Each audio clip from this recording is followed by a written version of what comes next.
Muy bien, hermanos, llegamos a la lección número 7 de este programa de lectura Conociendo la Verdad. Y hoy vamos a estar hablando de un tema bien bueno que es el Padre Nuestro, la oración modelo. Y vemos que cuando Jesús habla a sus discípulos, habla a quienes estaban oyendo allí en ese momento, Él les instruye un modelo de oración que comienza con una frase bien interesante en cuanto a su contenido, porque encierra el, el preámbulo o encierra, mejor dicho, la actitud que nosotros tenemos que tener cuando llegamos en oración. Y es que él advierte en la primera frase de este Padre Nuestro que nosotros debemos orar de esta manera. Es más, él utiliza estas palabras: vosotros oraréis así, o cuando oréis de sí, o sea, de una forma imperativa. No pueden decir de otra manera, no tienen que decir así. Padre nuestro que estás en los cielos. Él comienza estableciendo la dignidad del Padre, Él comienza estableciendo esa omnipresencia, esa omnipotencia, ese poderío, esa grandeza, esa magnificencia del Padre, y que nosotros debemos estar conscientes de que cuando llegamos en oración estamos dirigiéndonos a ese Dios eterno, poderoso, creador del cielo y de la tierra. Primera de Reyes 8:27 dice: pero ¿es verdad que Dios morará sobre la tierra? He aquí que los cielos de los cielos, no te pueden contener. Eran las palabras del escritor de Reyes cuando decía que el Señor no podía ser contenido, no podía entrar en un templo, no podía ser introducido allá como un ídolo cualquiera, no, sino que era un Dios totalmente eh, omnipotente, totalmente majestuoso, que llena toda la tierra. Y por tanto entonces nosotros debemos recurrir a Él en oración, viendo y teniendo muy en cuenta esa característica. Salmo 11:4 dice: Jehová está en su templo, Jehová tiene en el cielo su trono, sus ojos ven, sus párpados examinan a los hijos de los hombres. A pesar de que el Señor en su grandeza y en su poderío, que llena toda la tierra, que llena todo el universo, que no hay rincón de todo el universo donde no esté su presencia, Él se digna a mirar a los hombres y por gracia nos entrega ese don de que Él nos oye, que Él está atento a lo que podamos nosotros decirle. Segunda de Crónicas 16:9 dice: porque los ojos de Jehová contemplan toda la tierra para mostrar su poder a favor de los que tienen corazón perfecto para con Él.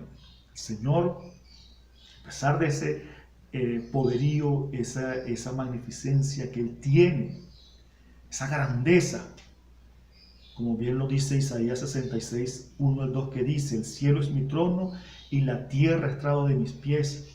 ¿Dónde está la casa que me habréis de edificar? ¿Y dónde el lugar de mi reposo? Mi mano hizo todas estas cosas, y así todas estas cosas fueron, dice Jehová. Pero miraré a aquel que es pobre y humilde de espíritu, y que tiembla a mi palabra. Vean qué tremendo. Vean la característica que tiene que tener el hombre que quiere ser oído por el Señor, que cuyas oraciones suban hasta su trono. Él dice: miraré a aquel que es pobre y humilde de espíritu. ¿Recuerdan las bienaventuranzas? Bienaventurados los pobres de espíritu, porque de ellos es el reino de los cielos. Bueno, fíjense, el mismo Señor aquí diciendo, el Padre diciendo: miraré a aquel que es pobre y humilde de espíritu, y que tiembla, ¿a qué? A mi palabra, a lo que está escrito en su palabra. El que tiembla, el que teme su palabra, ese va a ser oído por el Señor. Entonces, cuando nosotros llegamos y decimos: Padre nuestro que estás en los cielos, estamos hablando a un Dios grandioso, al único y sabio Dios que llena todo, pero que nos va a oír si nosotros tenemos temor por su palabra. Y tenemos su palabra escrita y tenemos ese gran privilegio de tenerla y poderla disfrutar y poderla leer. Y no solo debemos quedarnos en leer, sino en hacer la vida en nuestra vida. Esa palabra tome acción en nuestra vida y transforme nuestra vida y nosotros podamos vivir conforme a esa palabra, en el temor del Señor, en el temor de esa palabra, para que, como Él promete, nuestras oraciones sean oídas, porque Él dice: pero miraré a aquel que es pobre y humilde de espíritu y que tiembla a mi palabra. Eso lo dice el Señor. Entonces, cuando lleguemos ante el Señor, cuando vayamos a orar y digamos: Padre nuestro que estás en los cielos, sabemos que estamos orando a un Dios extraordinario. Estamos orando al Señor Jesús, que está a la diestra del Padre. Estamos orando a su Espíritu. Estamos orándole a Dios, hablando con Él, con ese Dios magnífico que no miente y que ha prometido que sus oídos estarán prestos a aquellos que temen a su palabra, que hacen su palabra. En segundo lugar, el Señor les dice: santificado sea tu nombre. Santificar el nombre del Señor. En el Antiguo Testamento, la palabra santificar está escrita en hebreo, con un término que se pronuncia kadash. El significado de esta palabra es ser santo, es un acto por el cual las personas o las cosas se apartaban especialmente para el uso de Dios, para el culto a Dios. O sea, no era cualquier cosa. Cuando nosotros decimos santificado sea tu nombre, no es que solamente estamos rindiendo pleitesía al nombre del Señor, sino que nuestras vidas deben santificar a ese nombre. Nuestro testimonio, nuestro andar, nuestro proceder debe ser una conducta que honre ese nombre. Este sentido de santificación demuestra una idea de que Dios es glorificado en la conducta del pueblo. Fíjense que en muchas partes del Antiguo Testamento dice: yo me gloriaré en él y yo me glorificaré en este pueblo. O sea, esa conducta que debía observar el pueblo de Israel era una conducta que debía santificar, que debía glorificar, que debía dar gloria y honra a ese nombre, a ese Dios. Entonces, esa palabra también tiene que ver mucho con reconocer la santidad única y verdadera fuente de verdad que es Dios. También significa que se honra a Dios a través del respeto de su ley, de su palabra. También tenía mucho que ver con el hecho de demostrar la santidad del Señor a través de la conducta de ¿quién? De los que eran escogidos por Él. Y el pueblo de Israel era el pueblo escogido de Él. ¿Y quién es el nuevo Israel ahora? Somos nosotros, el nuevo Israel de Dios. Entonces, cuando Jesús estaba diciéndole a los oyentes allí que debían decir: santificado sea tu nombre, no solamente estaban diciendo, glorificando el nombre de Él, sino diciendo que como sus seguidores teníamos que dar santidad, teníamos que dar gloria a ese nombre. Entonces es allí donde nosotros debemos tener pendiente, cuidado, atención. Ahí cuando digamos santificado sea tu nombre, esto tiene que ver con esto. Isaías 57:15 dice: porque así dijo el alto y sublime, el que habita la eternidad y cuyo nombre es el Santo. Yo habito en la altura y la santidad y con el quebrantado y humilde de espíritu, para hacer vivir el espíritu de los humildes y para vivificar el corazón de los quebrantados. Cuando entonces nosotros decimos, o debemos decir, o el Señor Jesús nos dice que debemos decir: santificado sea tu nombre, en nuestra oración, que nuestra conducta, que nuestro accionar santifique el nombre del Señor. que dé gloria a ese nombre, no solamente de labios, sino de acción. La tercera frase que compone el Padre Nuestro dice: venga tu reino. Y fíjense que el Señor está enseñando a los oyentes a orar y a nosotros a orar. Y hasta ahora no ha habido aquí ninguna petición que involucre al ser humano o algo material. Hemos estado viendo que el Señor, o sea, el inicio de la oración, el principio de la oración es llegar ante el Señor y exaltarle primeramente y reconocerle primeramente. Y fíjense las terceras frases: venga tu reino. Pedir que venga el reino del Señor puede sonar así un poco vago si nosotros no estamos conscientes o no sabemos qué significa ese reino. Y bueno, el reino del Señor es un reino que se nos ha prometido a los que íbamos a creer en Él, o a los que creemos en Él, desde la fundación del mundo. O sea, desde antes de la fundación del mundo ya ese reino estaba destinado para cada uno de nosotros. Entonces, hay características, en el Evangelio conseguimos muchas características de este reino y que las vamos a ver para que tengamos una idea de lo que es el reino de los cielos. Y en la palabra del Señor conseguimos mucha información al respecto.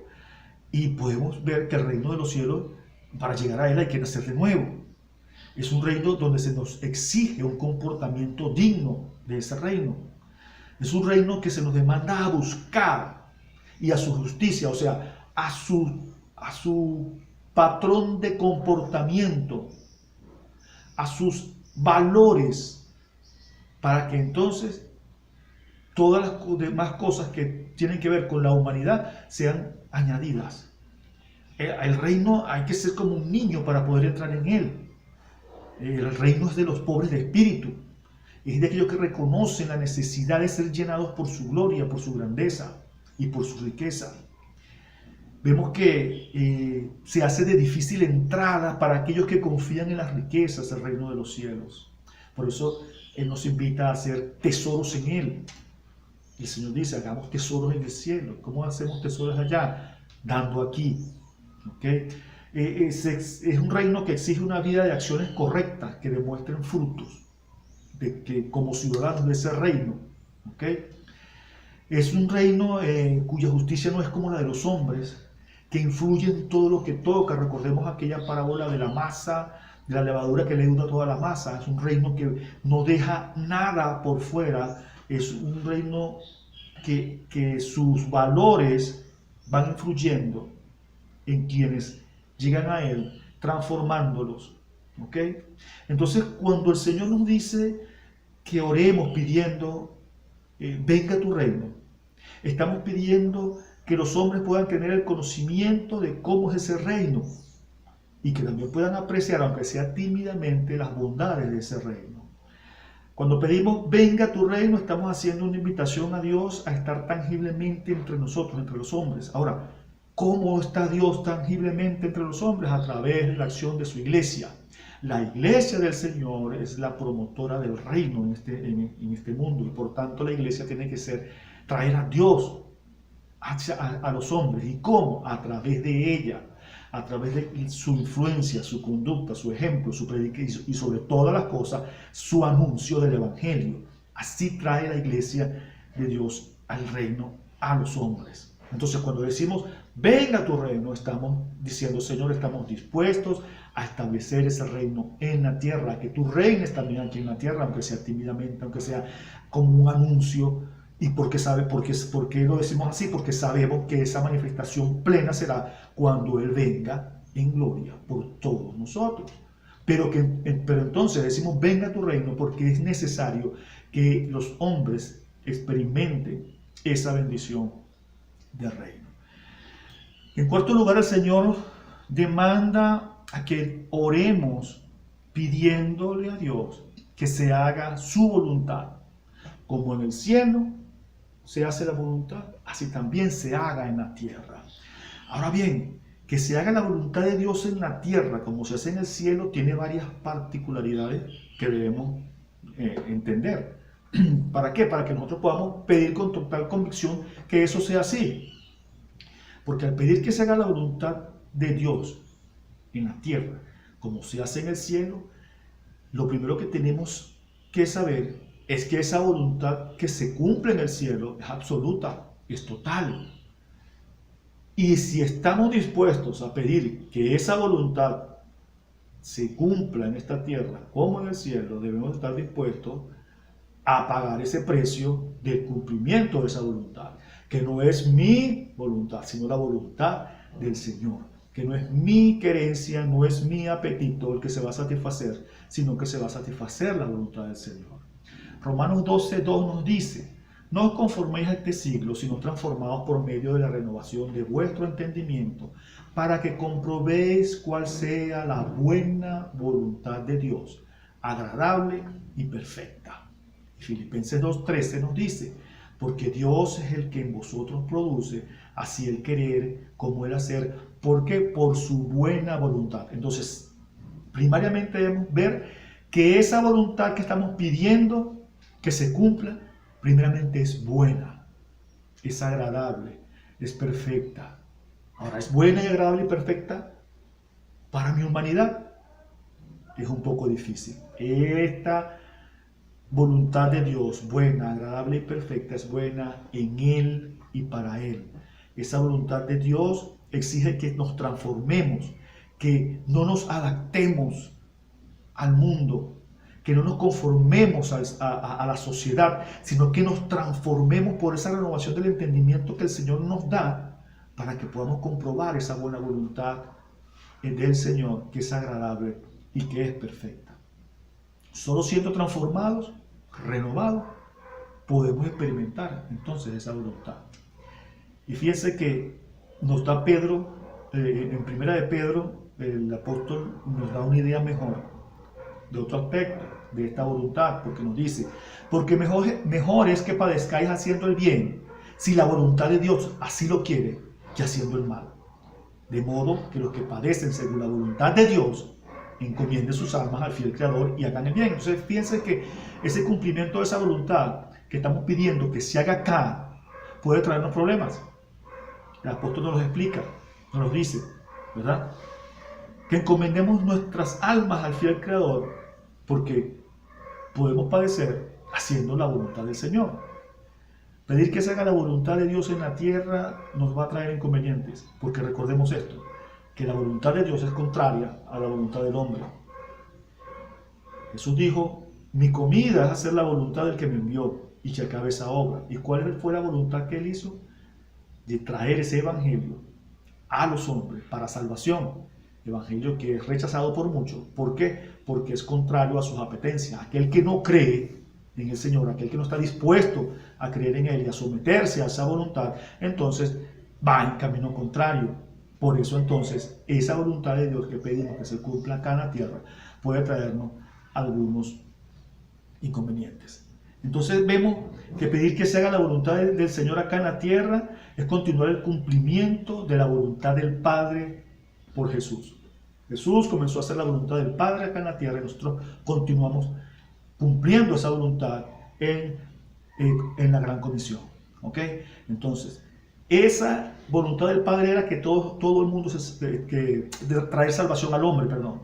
Dice Mateo 18:14, así no es la voluntad de vuestro Padre que está en los cielos que se pierda uno de estos pequeños. O sea, la voluntad del Señor es salvación para el hombre. Por esa razón, entonces, cumplimos o seguimos cumpliendo o debemos seguir cumpliendo nosotros esa voluntad que es la salvación del hombre, que está enmarcada en la gran comisión que el Señor nos dejó para que cumpliéramos acá.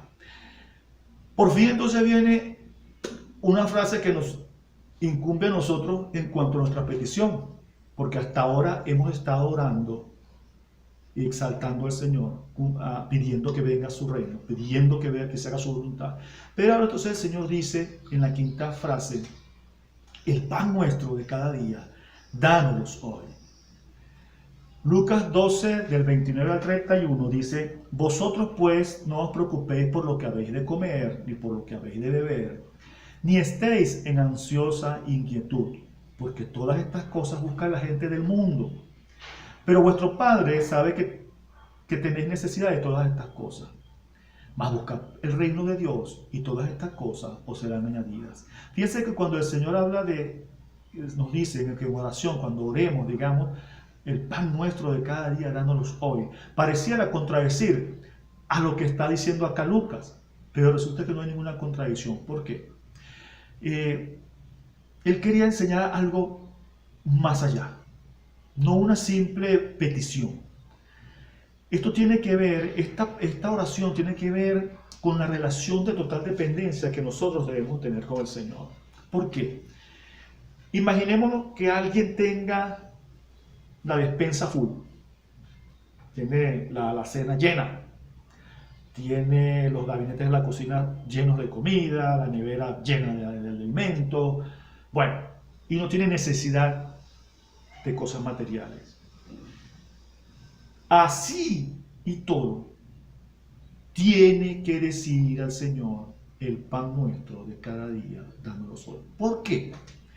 Porque esto demuestra y porque esto va a demostrar de que la total dependencia del hombre y de que el Señor quiere que tengamos hacia Él sea una realidad en nuestra vida.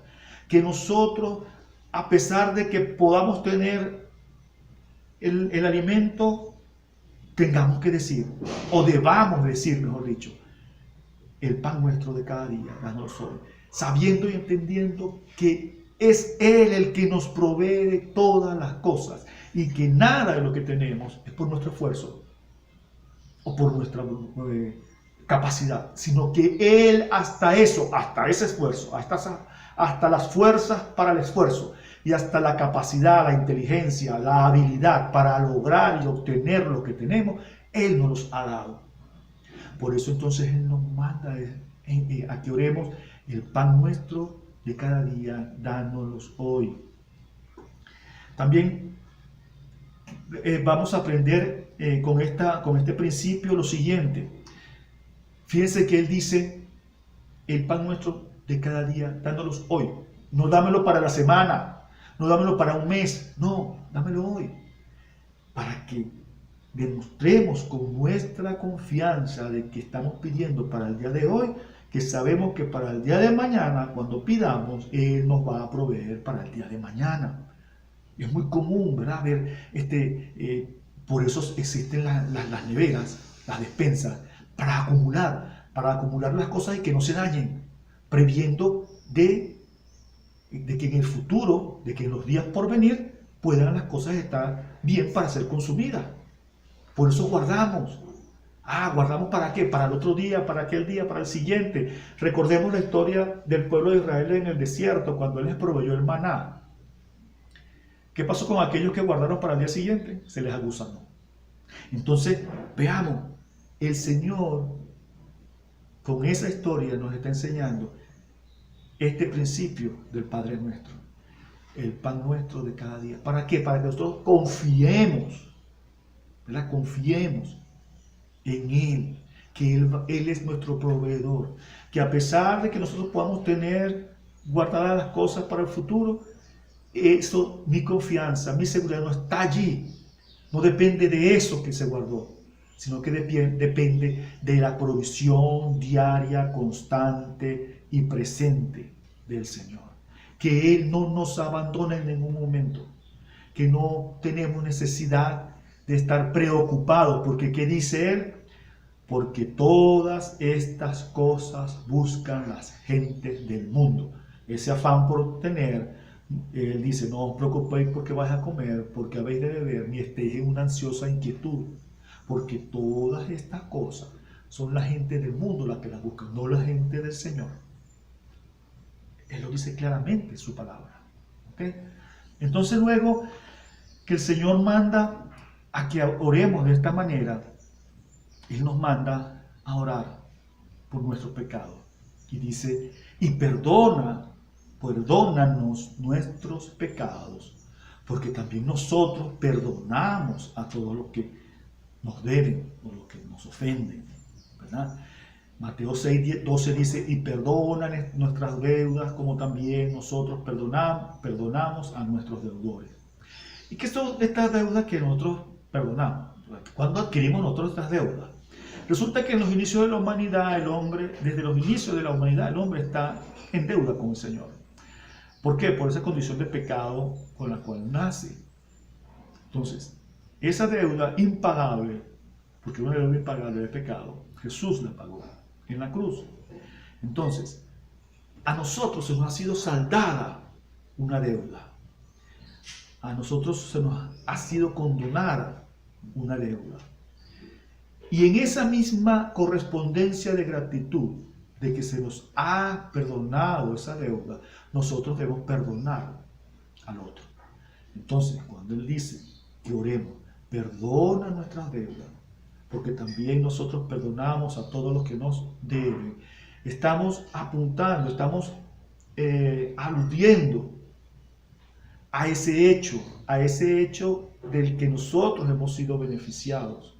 Y entonces nosotros vamos a perdonar al otro, porque ya hemos sido perdonados. Señor, perdona nuestros pecados, porque nosotros entonces vamos a proceder a perdonar a aquellos que le debemos o a aquellos que nos deben. Entonces es bien interesante. Y Romanos 6:23 dice, porque la paga del pecado es muerte, mas la dádiva de Dios es vida eterna en Cristo Jesús, Señor nuestro. El perdón de una deuda que solo podíamos pagar con la muerte y que no solo es perdonada, sino que también nos da todo lo que tenemos en esta vida, nos debe llamar a una vida que honre ese sacrificio, esa dádiva que nos ha sido dada. Recibir ese perdón provoca inevitablemente un cambio en nuestras vidas que nos debe llevar a ser misericordiosos y a tener un corazón perdonador. Un corazón que sea perdonador como el Padre, como ese Señor que nos da esa gracia y que nos llevará inevitablemente siempre a perdonar al otro, a dar perdón al otro, para que podamos decir con tranquilidad y con franqueza, perdónanos, porque también nosotros perdonamos. Por último, el Señor les dice que oremos así: y no nos metas en tentación, mas líbranos del mal. Pareciera una contradicción el hecho de que tuviéramos que pedir a Dios que no nos haga caer en tentación. Recordemos que Él no tienta a nadie, porque Él no puede ser tentado ni tampoco puede, ¿verdad?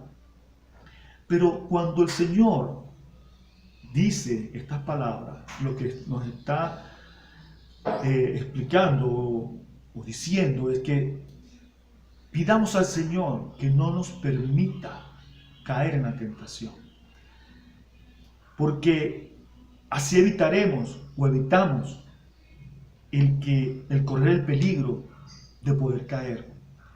Aunque la tentación es inevitable, aunque la tentación es algo que vamos a estar consiguiendo siempre en nuestro transitar, el pedir al Señor que Él nos proteja, nos guarde de la tentación, es algo que debemos hacer. Es algo que debemos tener en cuenta en nuestra oración diaria. ¿Por qué? Porque es una deficiencia grande que tenemos, la atracción hacia el pecado. Y entonces evitar caer en la tentación sería lo mejor. Y si el Señor pone ese cerco en nosotros para evitar que nosotros caigamos en la tentación, sería lo mejor. Por eso debemos pedirlo siempre. Y cuando dice, líbranos del mal, es por lo mismo. Porque cuando nosotros, un hombre, o cuando cualquiera de nosotros caemos en cualquier situación de mal, no que caigamos en pecado o que cometamos un pecado, sino que caigamos en una situación de mal, una enfermedad, un inconveniente en el trabajo, un accidente, una pérdida, un descalabro financiero, cualquier cosa de esas que afectan a la humanidad. El caer en ese mal puede llevarnos a fallar, puede llevarnos a faltarle al Señor. Por eso también el Señor dice, pidan que el Señor, que el Padre los libre de caer en el mal. Que si Él permite por su tan santa soberanía que pase algo en nosotros, recordemos que para los que aman a Dios, todas las cosas le ayudan a bien. Hay ese consuelo, hay esa seguridad. ¿Okay? Pero que de todo lo demás pueda el Señor librarnos, pueda el Señor guardarnos y poder entonces orar nosotros y decirle con toda seguridad, no nos metas en tentación, mas líbranos del mal. Vemos que entonces este modelo de oración que el Señor nos deja acá nos da una orientación a cómo debemos orar, al porqué de nuestras oraciones. Y una de las cosas más significativas es que no es una oración como muchas veces estamos acostumbrados, que pareciera una lista de mercado: Señor, esto, dame esto, dame esto, dame esto, dame esto, dame esto. Gracias, Señor, amén. Muy contrario a esa idea es lo que el Señor mismo enseñó en el Padre Nuestro. Es una guía de vida, de compromiso con el Señor. La oración entonces nos orienta y nos lleva a eso, a una vida de compromiso y de entrega total al Señor, a una vida de compromiso, de entrega y de dependencia total al Señor. A eso nos lleva esa oración modelo, y esa oración debemos seguirla. El Señor nos bendiga y nos vemos en la próxima oportunidad.